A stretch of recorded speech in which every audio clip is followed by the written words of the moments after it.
ஆஹா, எத்தனை தூரம் நடந்துவிட்டேன். கால்கள் ஓய்ந்து விட்டன. இந்த சிவத்தல யாத்திரை முடிவதற்குள் என் உடல் தாங்குமா? அதோ ஒரு பெரிய நிழல் தரும் மரம். அதன் அடியில் சிறிது இளைப்பாறலாம். அதோ ஒரு பெரிய நிழல் தரும் மரம்.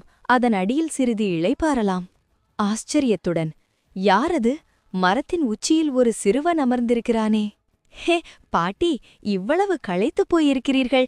எங்கிருந்து வருகிறீர்கள்? தம்பி, நான் சிவத்தலங்களுக்குச் சென்று வருகிறேன். ஹே பாட்டி, இவ்ளோ களைத்து போயிருக்கிறீர்கள். எங்கிருந்து வருகிறீர்கள்? மரத்தின் கீழே நிறைய பழங்கள் விழுந்து கிடக்கின்றனவே. நீ பறிக்கும் அந்த நாவல் பழங்களில் சில பழங்களை கொடுப்பாரா? பசி தாங்கவில்லை.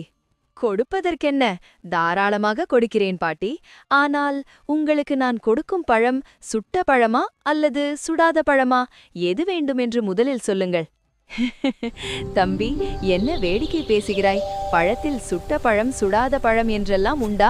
நீயோ விளையாட்டு ஹே பிள்ளை. பாட்டி, இவ்ளோ களைத்து போயிருக்கிறீர்கள். எங்கிருந்து வருகிறீர்கள்? ஒரு பெரிய புலவர் அல்லவா? உங்களுக்கு எது வேண்டுமென்று சொல்லுங்கள். நான் பத நூல்களை படித்தவள் தம்பி.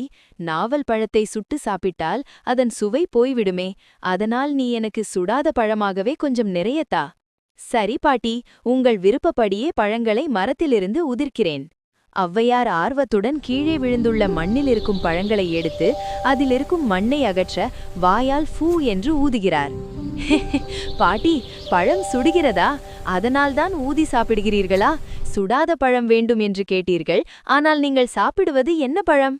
அடகா, கீழே விழுந்த பழத்திலுள்ள மண்ணை அகற்ற நாம் வாயால் ஊதுவதை பார்த்து அதைத்தான் இந்த சிறுவன் சுட்ட பழம் என்று சொல்லியிருக்கிறான். இவ்வளவு பெரிய அறிவு கேள்விக்கு பொருள் தெரியாமல் நான் தான் சுடாத பழம் வேண்டும் என்று கேட்டுவிட்டேனே. உலக அனுபவத்தில் எனக்கு இன்னும் கற்றுக்கொள்ள வேண்டிய விஷயங்கள் எவ்வளவோ இருக்கின்றன. கண்ணீருடன் வணங்குகிறார். தம்பி, நீ சாதாரண சிறுவன் அல்ல. என் அகந்தை நீங்க என் அறிவுக்கு சோதனை வைத்தவன் நீ. நீ யாரென்று அருள் செய்ய வேண்டும். ஔவையே, உன் பக்தி உண்மையானது. ஆனால் நான் எல்லாவற்றையும் அறிந்தவன் என்ற இருமாப்பு கூடாது. இறைவன் உனக்கு இன்னும் பல ஞானங்களை தர வேண்டியிருக்கிறது. எழு, நீ வாழ்க. குகனே, முருகா, என் அகந்தை அழிந்தது. இனி என் பாடல்கள் மேலும் சிறப்புடன் இருக்கும். என் ஆசி என்றும் உனக்கு இருக்கும் ஔவையே. நான் வருகிறேன்.